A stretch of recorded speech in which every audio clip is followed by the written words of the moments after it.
Bonjour à tous.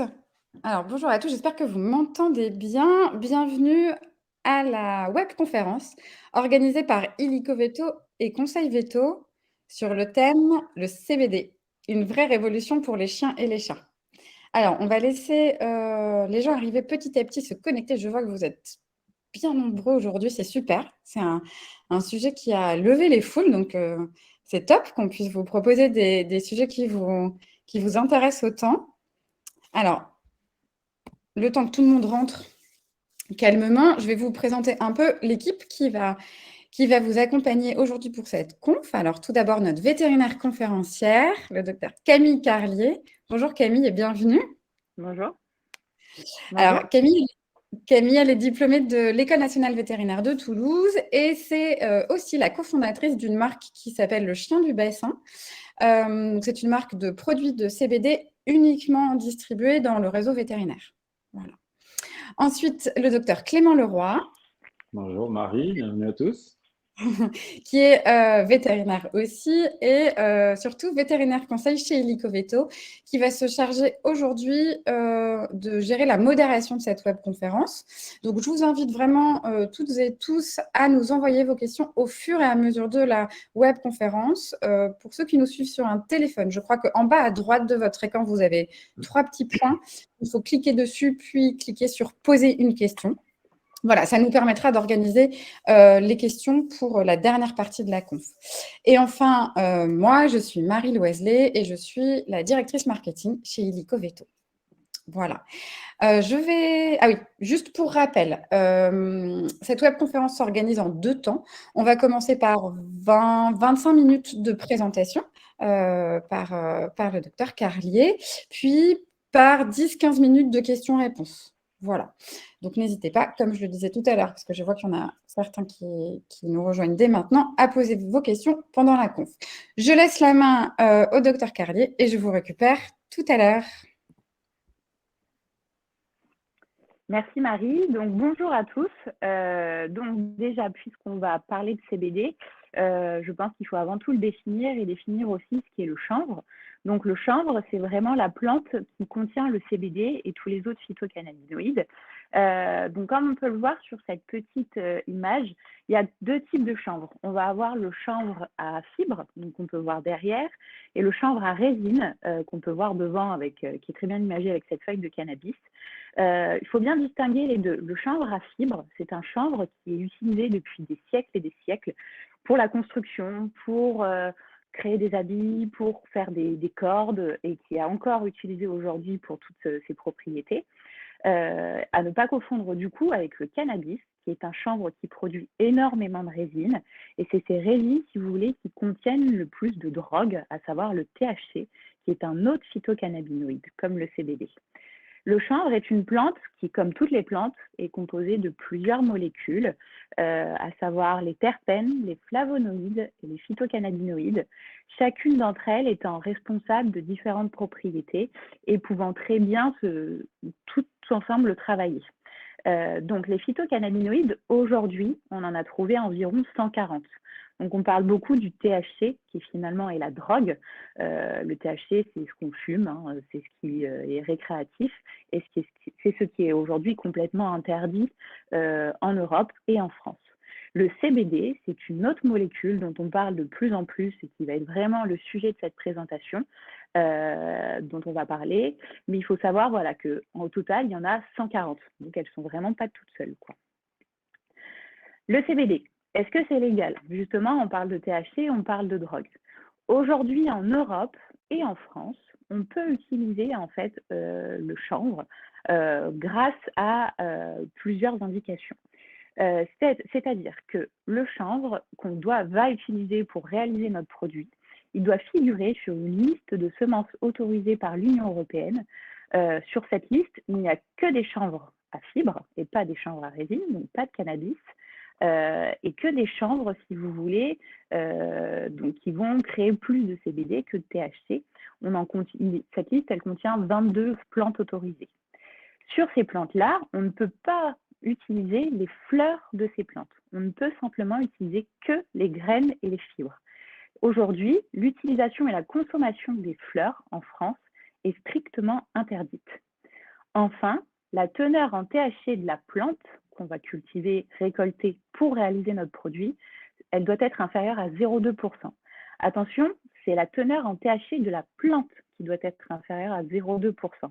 Et ce n'est pas la teneur en THC du produit fini. J'y tiens vraiment.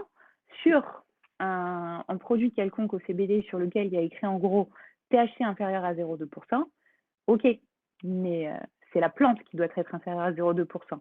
Si votre plante de base est inférieure à 0,2%, votre produit final qui contient du CBD, il va contenir des traces de THC, mais on ne sera pas à 0,1, on ne sera pas à 0,2%. Donc ça, il faudra faire bien attention, mais j'y reviendrai par la suite de ma présentation. Enfin, en France, en Europe, on a le droit, en effet, d'utiliser, de consommer, de vendre des produits à base de CBD, mais aujourd'hui, l'État français interdit d'émettre des allégations thérapeutiques à son sujet. Qu'est-ce que c'est qu'une allégation thérapeutique? C'est de dire le CBD permet de me faire dormir, le CBD traite mon arthrose, le CBD soulage ma douleur, etc., etc. Aujourd'hui, le CBD est une molécule issue d'une plante, donc on se rapproche plutôt de la phytothérapie et encore, on n'est pas dans la thérapie.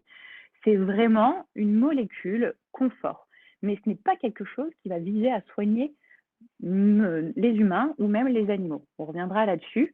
Et donc, du coup, à bien faire attention, tous les endroits, les publicités, à la télévision, tous les espaces où on peut voir écrit « le CBD va vous faire dormir, le CBD va diminuer votre anxiété et votre stress », à savoir que ça, c'est des phrases qui sont aujourd'hui interdites par l'État français. Alors, le CBD, c'est bien beau, ça vient du chanvre, etc. A priori, ça a plusieurs propriétés dont on entend parler à droite, à gauche. Mais finalement, comment ça fonctionne? C'est une conférence qui est du coup pour les propriétaires d'animaux. Donc, je vais vraiment expliquer de façon très large le concept de signal cellulaire. Aujourd'hui, une cellule va avoir un message qui va être activé ou désactivé suite, si vous voulez, à l'appositionnement d'une molécule sur le récepteur de la cellule. Un exemple tout bête, j'ai faim, c'est qu'une molécule est venue se mettre sur le récepteur de mes cellules qui gèrent la faim dans mon corps, et du coup, ça va activer le message « j'ai faim ». Une fois que j'ai mangé, d'autres types de molécules vont venir se mettre sur ce récepteur pour le désactiver, et donc du coup, je n'aurai plus faim. Le message cellulaire est désactivé. Et bien le CBD, il fonctionne pareil.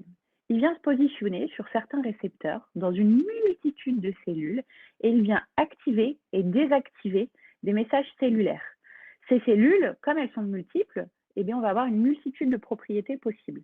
Elles sont au niveau principalement de tout le système nerveux, qui soit central, donc au niveau du cerveau, mais aussi périphérique des humains et des animaux. En fait, il est décrit chez tous les mammifères et même chez certains invertébrés.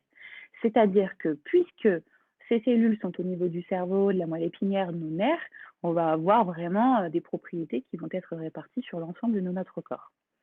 Cette action, on le sait à partir de très peu d'études, mais elle peut être potentialisée par les autres composants de la plante. C'est-à-dire que si on prend le chanvre dans son entièreté et pas seulement que le CBD, on peut avoir une action cellulaire qui va être démultipliée. Bon, attention, il y a peu d'études qui le prouvent pour l'instant. Et enfin, elle peut être aussi, cette action, potentialisée avec d'autres médicaments, c'est-à-dire potentialiser que les effets positifs du CBD peuvent être renforcés par les effets positifs d'une autre molécule, l'un avec l'autre. Par exemple, c'est le cas, on sait aujourd'hui, des morphiniques et des anti-inflammatoires qui peuvent très bien se potentialiser avec le CBD. Du coup, comme on l'a vu, le CBD est présent dans une multitude de cellules, dans une multitude d'espaces au niveau de notre système nerveux. Donc, quelles propriétés cela peut lui conférer? Donc là, je vous invite à regarder la troisième colonne, donc celle qui concerne le CBD. On peut voir du coup que le CBD va avoir des propriétés qui vont être analgésiques, anti-inflammatoires, antispasmodiques et neuroprotectrices. On voit dans la deuxième colonne, du coup, qu'on a quelque chose, c'est le THC, donc comme je disais, la molécule qui est responsable du côté drogue du cannabis. Celle-ci, on voit qu'elle est psychoactive, c'est pour ça que c'est une drogue, mais on voit aussi qu'elle peut avoir des effets positifs, à savoir qu'elle peut être analgésique, elle peut être orexigène, donc entraîner l'envie de manger, ce qui peut être intéressant pour certaines pathologies, et elle peut être antiémétique, donc elle empêche les vomissements. On peut voir aussi sur la dernière colonne qu'on a un autre type de phytocannabinoïde, donc le CBN, qui commence à être étudié, qui peut avoir des effets positifs, mais qui peut être aussi psychoactif. Donc, on a encore beaucoup de choses à apprendre sur les autres phytocannabinoïdes.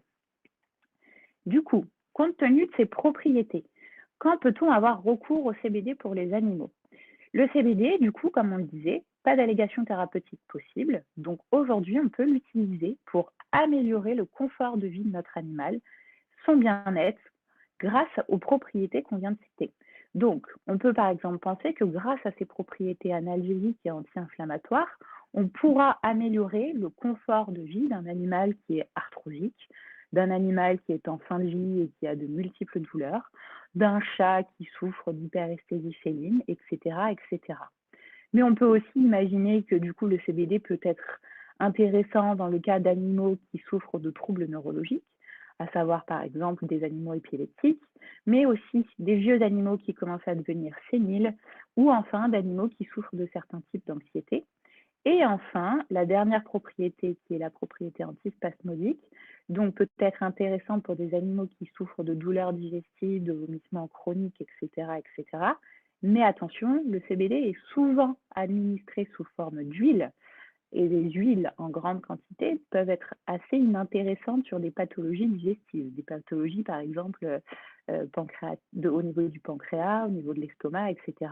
Plus on va rajouter d'huile, plus on va faire de gras et plus on risque d'amener certains types de pathologies. Donc ça, c'est le genre de choses dont il faut discuter avec un vétérinaire, par exemple.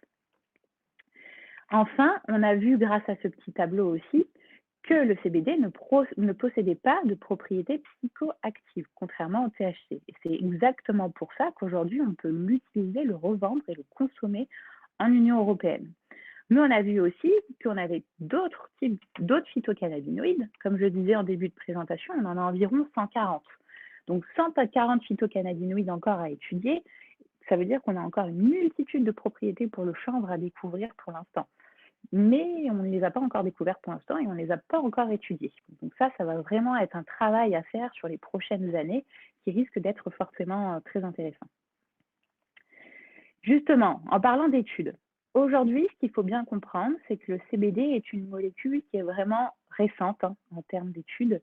On commence à avoir des études en milieu humain, mais en milieu vétérinaire, on peut avoir à tout casser 30, 50 études dans le monde entier. Donc, ça représente vraiment rien du tout. Il faut vraiment en être conscient.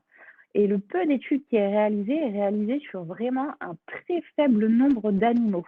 Donc, attention aussi à la représentativité et à la significativité de ces études. Pour vous donner des exemples, l'arthrose dont on parle souvent, chez le chien, elle a été étudiée avec le CBD sur simplement 2-3 études. Dans ces 2-3 études, on montre en effet qu'on peut avoir une amélioration du confort de vie de l'animal, mais on parle de 20 animaux à chaque fois, 20 chiens. Donc, c'est vraiment pas représentatif de l'arthrose chez les chiens dans le monde entier. D'accord ? Ce que ces études disent, c'est qu'en effet, on améliore le confort de vie de l'animal, mais attention, un chien qui boite d'arthrose continuera de boiter qu'il ait du CBD ou pas du CBD. Ça ne changera rien là-dessus. Enfin, on parle aussi beaucoup de stress, d'anxiété, à savoir que le stress et l'anxiété n'a jamais été étudié pour l'instant pour le CBD chez le chien, le chat, les animaux de compagnie. La seule étude que j'ai réussi à trouver, c'est une étude qui a été réalisée chez le rat, où on montre qu'en effet, dans des situations stressantes sur un rat qui a du CBD en grande quantité, on peut avoir une diminution du ressenti du stress. Et enfin, l'épilepsie, dont on parle assez souvent aussi chez les animaux, le CBD sur les animaux épileptiques a été étudié simplement dans une seule étude, donc c'est vraiment pas grand-chose. Et dans cette étude, on montre qu'on va avoir une diminution de la fréquence des crises, mais qu'on ne va pas avoir un animal qui ne devient plus épileptique du tout. Ça, l'épilepsie, elle est beaucoup plus étudiée pour l'instant en utilisant le CBD en médecine humaine. On commence vraiment à en apprendre beaucoup plus là-dessus. Et donc, du coup, ça va vraiment être quelque chose, des études d'avenir chez le chien dans le futur. Donc, attention, je reviens vraiment là-dessus et j'y tiens. Le CBD a énormément de propriétés qui peuvent être intéressantes, que ce soit en médecine humaine ou en médecine vétérinaire, mais ce sont des propriétés intéressantes qui ne lui confèrent absolument pas le statut de médicament. C'est-à-dire que si j'ai un animal qui est épileptique, il ne sera pas soigné avec du CBD. Le CBD a beau avoir des propriétés anti-inflammatoires, ça ne lui confère pas du tout le stade d'anti-inflammatoire. Mon animal arthrosique sous anti-inflammatoire ne pourra pas se passer de ces anti-inflammatoires grâce au CBD.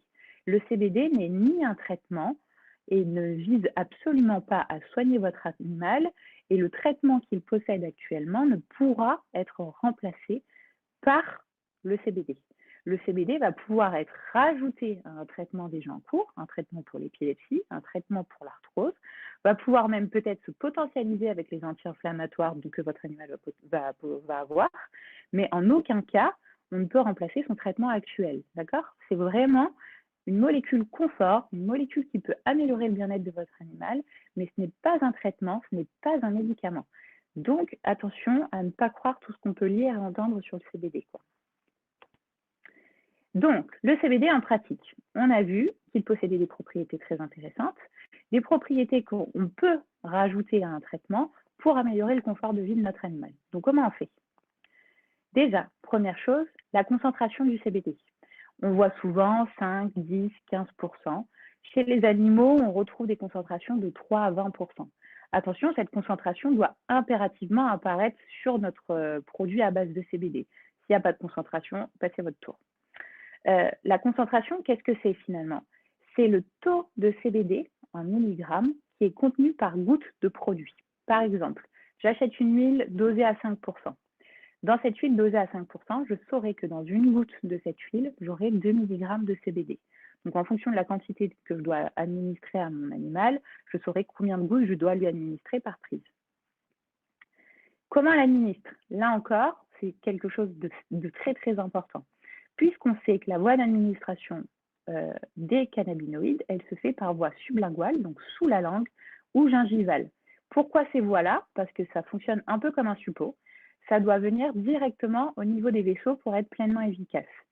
Si on ne peut pas utiliser ces voies-là, parce que mon chat va me griffer, que mon chien n'aime pas ça, on peut le faire avaler, pas de souci. Sauf que si je le fais avaler, j'ai une grosse partie qui va être digérée par mon tissu digestif et qui du coup ne sera pas efficace. Donc la quantité à administrer doit être beaucoup plus importante finalement pour avoir une efficacité. En parlant de quantité administrée, c'est un produit qui est dose dépendant. Donc, en fonction de la dose qu'on va pouvoir administrer à mon animal, je vais pouvoir avoir une efficacité ou pas d'efficacité du tout.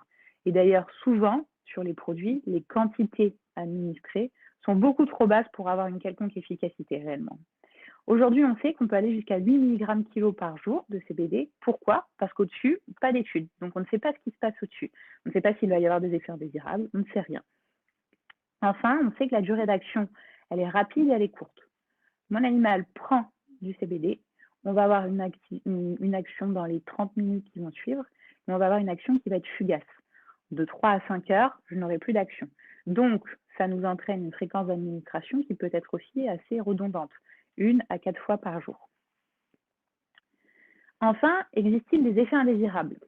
À l'heure actuelle, comme je le disais, il y a très peu d'études qui sont faites sur le CBD. Donc, peu d'études, peu d'effets indésirables. Ça ne veut pas dire qu'il y en a très peu. Ça veut juste dire que pour l'instant, on ne les connaît pas encore et qu'ils méritent d'être étudiés. Ce que l'on sait aujourd'hui, c'est que le CBD, d'après l'Organisation mondiale de la santé, ne possède pas de phénomène d'accoutumance, ne possède pas de dépendance. On ne devient pas accro au CBD, que ce soit nous, mais que ce soit aussi nos animaux. D'accord? C'est pour ça que du coup, ce n'est pas considéré comme une drogue et c'est pour ça qu'on a le droit de le consommer et de le revendre. Le seul réellement effet indésirable que l'on connaît aujourd'hui chez les animaux, c'est que à terme, cela va augmenter les valeurs sanguines hépatiques. Grosso modo, le foie de notre animal va faire du gras. A priori, ces augmentations ne sont pas liées à l'administration du CBD en lui-même, mais sont plus liées à l'administration du CBD sous forme d'huile. Évidemment, si je consomme beaucoup plus d'huile que j'avais l'habitude de consommer, mon foie va faire du gras parce que je vais consommer beaucoup plus de gras dans mon alimentation de tous les jours, quoi. Mais a priori, ce n'est pas le CBD, si vous voulez, qui a une quelconque incidence sur notre foie. À bien comprendre. Enfin, aujourd'hui, les interactions avec les autres molécules sont peu connues. On sait que ça peut se potentialiser avec certaines molécules, mais on ne sait pas encore tellement les molécules avec lesquelles ça peut s'antagoniser. Donc, attention, en fonction du type de traitement de notre animal, on ne sait pas réellement si le CBD va pouvoir avoir une incidence positive ou une incidence négative sur le traitement qu'il possède déjà. Ça mérite de faire des études, de nouvelles études. Donc, je vous ai dit plusieurs fois dans ma présentation, attention, attention, attention, attention. Donc, toutes ces attentions, qu'est-ce qu'il faut vérifier finalement sur l'étiquette de notre produit à base de CBD que l'on veut acheter pour notre animal? Il faut qu'il n'y ait aucune trace de THC. Souvenez-vous, en début de présentation, je vous dis que la plante utilisée pour faire un produit à base de CBD doit contenir moins de 0,2% de THC. La plante, donc notre produit final, finalement, contient très peu de THC. Mais alors, chez l'animal, c'est d'autant plus important puisqu'on sait que le chien possède 20 fois plus de récepteurs aux cannabinoïdes que nous. Ça veut dire qu'il est 20 fois plus réceptif que nous au CBD. Donc c'est très bien parce qu'il aura besoin d'avoir des doses beaucoup moins importantes que nous pour avoir des mêmes effets. En revanche, ça veut dire que de toutes petites doses de THC dans notre produit peuvent avoir une incidence vraiment super importante sur notre chien, quoi. Et donc entraîner une intoxication importante. Donc j'y tiens, il faut qu'il y ait écrit THC, aucune trace.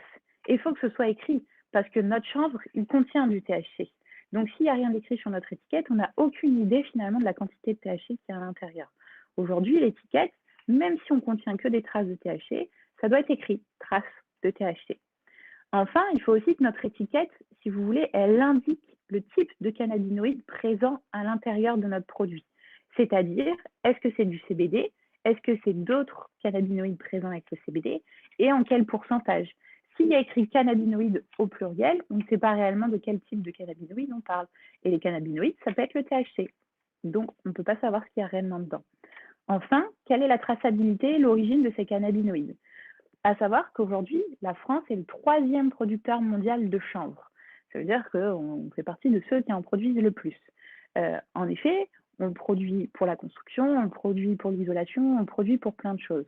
Mais donc, du coup, pourquoi aller acheter des produits étrangers dont on aura une traçabilité qui sera très faible, alors qu'on fait très bien en France? À voir. Et enfin, le support de notre CBD. Vous verrez qu'à chaque fois, le CBD est sous forme d'huile, et cette huile, elle peut être différente. Souvent, chez les animaux, on va avoir des huiles animales. Pourquoi? Parce que l'huile animale est plus appétante et que du coup, c'est plus facile à administrer à notre animal. Moi, mais c'est que mon avis, hein, je trouve que c'est un peu dommage puisqu'on est sur une plante. Donc, je trouve ça dommage de dénaturer notre plante pour le mettre dans quelque chose d'animal, si vous voulez, alors qu'on pourrait conserver le côté végétal. Si on conserve le côté végétal, on conserve aussi l'aspect potentialisation du CBD, ce que je disais tout à l'heure dans la diapo fonctionnement, c'est-à-dire que notre CBD, il est avec ses terpènes et ses flavonoïdes dont on parlait en début de présentation, il risque d'être plus efficace que s'il est avec de l'huile de saumon. Donc du coup, on aurait tout intérêt à conserver notre huile de chanvre avec le CBD pour réellement avoir une efficacité encore plus importante que si on prenait le CBD tout seul. Mais ça encore, il faudra que des études nous prouvent et nous le montrent dans le futur. Donc, où acheter son CBD pour son animal? Ça, on peut l'acheter partout, a priori maintenant. Moi, je suis vétérinaire, je pense qu'il faut avant tout en parler avec un vétérinaire en fonction du traitement, en fonction de la pathologie de votre animal. C'est le seul référent de la santé, finalement, de votre animal. Et c'est surtout lui qui adaptera le dosage. Que ce soit votre vétérinaire traitant, que ce soit lors d'ateliers sur Illico-Veto, essayez réellement d'avoir quand même un avis vétérinaire pour adapter le dosage et surtout adapter la quantité en fonction de la pathologie de votre animal. Peut-être que pour certaines pathologies, ce sera même complètement déconseillé. Attention à certains lieux d'achat. Aujourd'hui, en France, le CBD est un produit qui coûte cher. Il coûte cher parce que c'est un produit dont la semence doit faire partie d'une liste autorisée par l'Union européenne et cette semence, elle coûte cher. Donc évidemment, votre produit final va coûter cher. Donc sur un produit dont le prix est très bas et dont le prix est très attractif, je me méfierais et je lirai très bien l'étiquette. Pareil, attention à l'endroit où vous l'achetez. Attention à votre interlocuteur.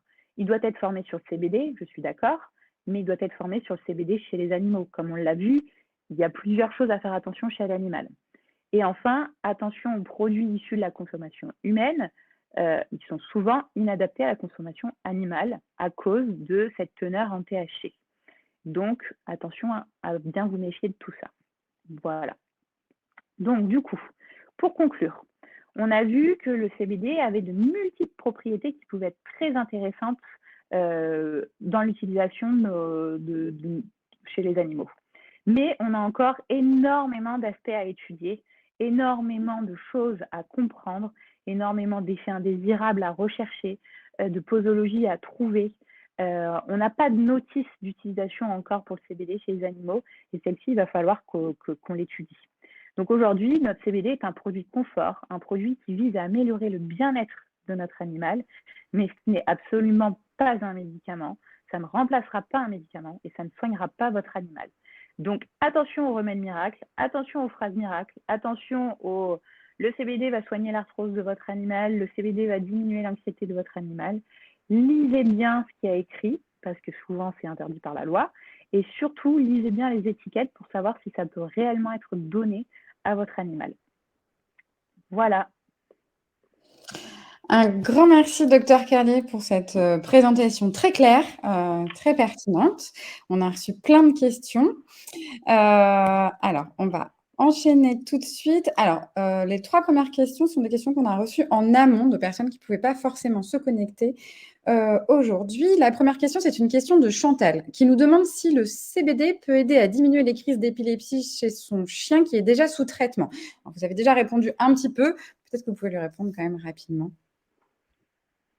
Alors, donc, oui, comme je disais, donc, il y a une seule étude qui a été faite sur l'épilepsie chez l'animal. Cette étude montre que le CBD peut diminuer la fréquence des crises sans les en empêcher. Et donc, du coup, peut-être que le CBD, avec le traitement pour l'épilepsie, pourra diminuer la fréquence des crises, quoi, mais sans remplacer le traitement. Entendu, merci beaucoup. Vous êtes nombreux à nous demander si vous allez recevoir la présentation. Alors, c'est pour ça que je préfère faire un point tout de suite et répondre à tout le monde. Vous allez recevoir un lien avec le replay juste à la fin de cette conférence. Voilà. Alors, deuxième question, c'est une question de Sophie. Alors, vous l'avez abordé aussi un petit peu. Sa question, c'est: est-ce que je peux donner à mon chat de l'huile de CBD destinée à l'humain? Alors oui et non, ça dépend de votre produit que vous utilisez pour vous-même.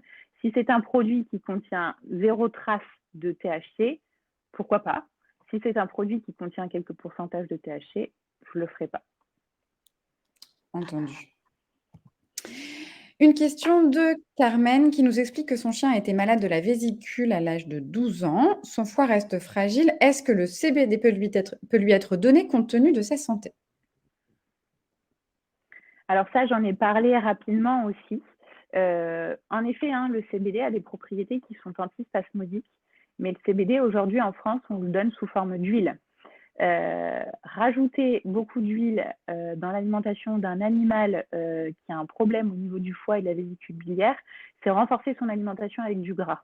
Donc, tant que le CBD ne peut être administré que sous forme d'huile, moi, si c'était une de mes patientes, je ne lui ferais pas donner de CBD en tout cas. Entendu. Alors, on va passer aux questions reçues pendant la conf. Question de Balbina qui nous demande: qu'en est-il de l'utilisation pour les chevaux? L'utilisation pour les chevaux, c'est à peu près la même chose, c'est-à-dire qu'aujourd'hui, on commence à l'utiliser beaucoup aux États-Unis dans l'alimentation, donc sous forme de poudre, pour gérer la douleur des animaux sportifs, donc après les courses, et gérer l'arthrose des animaux aussi. Pour ses propriétés analgésiques et anti-inflammatoires, a priori, il commence à y avoir pas mal d'études aussi faites chez les chevaux. Et a priori, ça aurait les mêmes effets positifs chez les chevaux, quoi. Donc vraiment, gestion, douleur chronique, arthrose, augmenter le bien-être animal après les courses, ce genre de choses, quoi. Mais ça peut être intéressant, en effet. Ok. Question de Valérie qui nous demande: si nous devons arrêter le CBD, comment procéder? Intéressant cette question. Très intéressant comme question. Donc, comme je le disais, et comme l'Organisation mondiale de la santé le disait, le CBD aujourd'hui n'a pas de phénomène d'accoutumance, n'a pas de phénomène de dépendance. Quand j'en prends, ça fonctionne. Quand j'en prends pas, ça fonctionne pas. Donc, je peux arrêter d'en prendre du jour au lendemain. Je ne suis pas dépendant du CBD. C'est pour ça qu'aujourd'hui, je peux l'utiliser. Contrairement au THC, ou des morphiniques sur lesquels je devrais faire une dégression progressive. Donc le CBD, du jour au lendemain, on peut arrêter d'en donner. Alors si vous avez très peur, vous pouvez commencer en diminuant un petit peu la quantité administrée pour voir si vraiment on a un impact sur notre animal. Mais en théorie, on peut arrêter du jour au lendemain, voire du matin à l'après-midi, il n'y a pas de souci. Entendu. Une question de Julie. Alors, qui nous demande, puisqu'il s'agit d'un produit de confort, si on entame un dosage à son chien, y a-t-il un délai à ne pas dépasser afin de ne pas venir altérer son confort? Par exemple, si cela fonctionne, peut-il être donné à vie ou plutôt sous forme de cure? Alors là, ça va réellement dépendre de votre animal et de ce pourquoi vous le donnez. Moi, dans ma clientèle, j'ai des animaux qui vont le donner tous les jours pour toute la vie de l'animal et j'ai des gens qui vont le donner vraiment au besoin. Donc, ça dépend. Si c'est pour de la douleur chronique, j'ai envie de dire que tant que l'animal souffre, on peut améliorer son confort en lui en donnant tous les jours ou en lui en donnant au besoin. Si c'est parce que mon animal a tendance à stresser un petit peu et que je veux lui en donner, par exemple, avant de prendre la voiture pour partir en vacances, je lui en donne que pendant qu'on prend la voiture pour partir en vacances et après, j'en ai pas besoin. C'est vraiment des choses dont il va falloir discuter peut-être avec un vétérinaire pour savoir combien de temps, quelle fréquence, plusieurs fois par jour, une fois par jour, au besoin, quoi. Donc ça, je pense qu'il faut avoir des conseils peut-être d'un vétérinaire en particulier. En parler à un veto. Une question de Robert qui nous demande, pour une dilution à 5%, une goutte égale 2 mg. Peut-on se servir de cette base pour calculer les doses en fonction de la dilution de 3 à 20%? Merci. Bien sûr. Alors, ça, c'est la théorie sur des produits que je connais. Sur des produits que je ne connais pas, j'ai envie de dire, lisez l'étiquette. En théorie, oui, c'est ça. En théorie, du coup, dans une goutte de 10%, on a 4 mg de CBD. Si on n'a que du CBD, et en fonction de la dilution de celui-ci. Sur les produits, la plupart du temps, oui, bien sûr, on peut faire une règle de 3 et trouver ça. Mais lisez les étiquettes. En général, et en théorie, ça doit être écrit. La loi vous oblige à vous mettre une posologie, quoi. Mais oui, on peut faire une règle de 3 en principe. D'accord. Une question de Robert qui nous dit « Super, j'ai ma réponse, je ferai attention ». Une question de Julie qui nous demande si le CBD est-il un produit vraiment nécessaire en vue du coût de l'effet à courte durée et surtout si c'est à rajouter au traitement de base. Alors, je dirais oui et non. Pareil, discutez-en avec un vétérinaire. Oui et non, pourquoi? Parce que moi, je prends dans ma patientèle, sur certains types de pathologies, on va pouvoir avoir diminué certains traitements ou voire les donner en quantité moins importante grâce au CBD. Le CBD, aujourd'hui, on sait que c'est un produit qui est naturel, on sait que c'est un produit qui a peu d'effets indésirables, mais attention, il faut qu'on les recherche un peu plus. Donc, je vais préférer peut-être donner un peu moins de morphinique et un peu plus de CBD, quitte à ce que ça coûte plus cher aux patients, parce que je sais que le CBD n'est pas une drogue, contrairement à des morphiniques, vous voyez. Donc, ça va dépendre de la pathologie et ça va dépendre du reste du traitement. Sur un traitement pour l'épilepsie, j'aurais tendance à ne pas toucher au traitement pour l'épilepsie, à juste rajouter du CBD. Donc oui, c'est un surcoût finalement pour améliorer le confort de vie de mon animal. Mais finalement, si mon animal est plus confortable, est-ce que c'est un surcoût qui peut pas être nécessaire, voire envisageable à faire évaluer, quoi. Évaluer. Entendu. Une question de Valérie qui nous demande, peut-on administrer à une femelle gestante? Intéressant, en effet. Très intéressant, c'est vrai que j'en ai pas parlé. Pas d'études sur les femelles en gestation, sur les femelles en lactation. Donc moi, je dis pas d'études, je le fais pas. Après, il ne tient qu'à vous de le faire, puisque de toute façon, on peut en acheter comme on veut et on peut l'administrer comme on veut.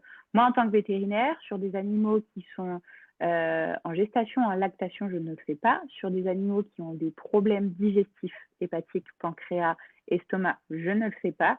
Et sur des animaux qui sont cardiaques, je ne le fais pas, parce que pareil, pas d'études dessus. Ok, super. Merci beaucoup, docteur Carlier. Alors, on a une question de Laurie qui est parfaite. Ah, attendez, il y a des questions qui rentrent encore. Alors, on va prendre une dernière question et après, on va clôturer cette webconférence. À partir de quel âge peut-on le conseiller? Ça aussi, c'est intéressant. Pareil, très intéressant aussi. Comme on n'a pas d'études dessus, on ne le sait pas. A priori, le CBD fonctionne sur ce qu'on appelle le système endocannabinoïde, donc le système que je vous ai décrit avec la molécule, le récepteur et l'action cellulaire. Ce système, il est présent dès la naissance chez tous les mammifères et même chez certains invertébrés. Donc j'aurais tendance à vous dire que dès la naissance, on peut le donner, mais donc du coup, à chaque fois, ça nous fait aussi donner de l'huile. Donner de l'huile sur un chiot de 2 mois, je ne suis pas sûre que ce soit forcément très bien. Donner de l'huile sur un animal de 6 mois en fonction de la quantité qu'on donne, pourquoi pas, quoi. Mais pareil, pas d'études qui sont faites sur l'âge à laquelle on peut l'administrer. Donc à prendre avec des pincettes aussi, quoi. Ok, merci beaucoup. Alors, on va prendre vraiment une dernière question et après on enchaîne. Question de Lauriane qui demande si les troubles du transit liés à la prise du CBD en huile chez les animaux est-elle normale et cela est-il passager? Alors, les troubles du transit, ils sont liés, comme je le disais, à l'administration sous forme d'huile. Moi, si je rajoute 10 cuillères d'huile dans mon alimentation tous les jours, parce que c'est souvent ça, hein, les quantités qu'on administre à un chat de 3 kilos, si nous, on se les administrait, souvent, ce serait des grandes quantités d'huile en plus, quoi. Bah, je pense que je ne suis pas très bien derrière et c'est comme si j'avais mangé 3 McDo dans la même journée, quoi. Donc, au niveau de mon transit, bah, ça se retrouve de la même façon, quoi. Donc, ils sont normales, oui. Est-ce qu'ils disparaîtront? Pas forcément, en fonction des quantités qu'on administre. Donc, à voir, quoi. Entendu. Merci beaucoup, docteur Carlier. Alors, une question de Laurie qui me permet de faire la parfaite transition avec la slide d'après. Est-il possible de se mettre en contact avec vous?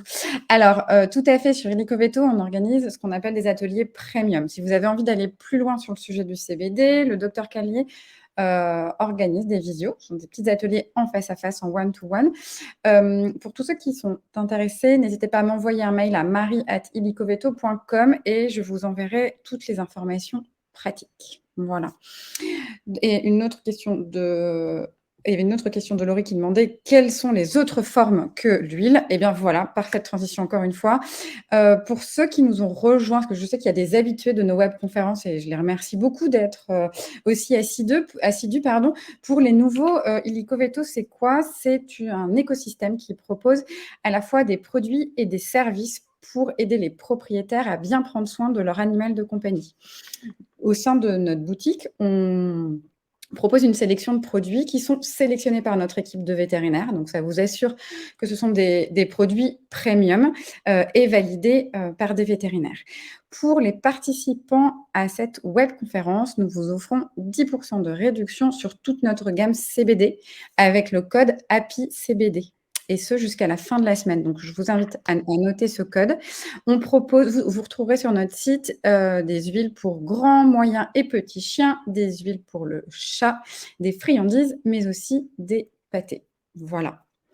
Comme je le disais, vous recevrez le replay d'ici quelques minutes directement dans votre boîte mail. Voilà, pour ceux qui sont intéressés pour un atelier one-to-one avec le docteur Carlier, n'hésitez pas à m'envoyer vos coordonnées. Voilà, il est temps de vous remercier. Merci d'avoir été si nombreux pour cette webconférence. N'hésitez pas à nous suivre sur les réseaux Instagram et Facebook pour être tenus au courant de nos nouveautés et actualités. Et je vous dis à très bientôt. Au revoir. Merci à tous, au revoir. Au revoir.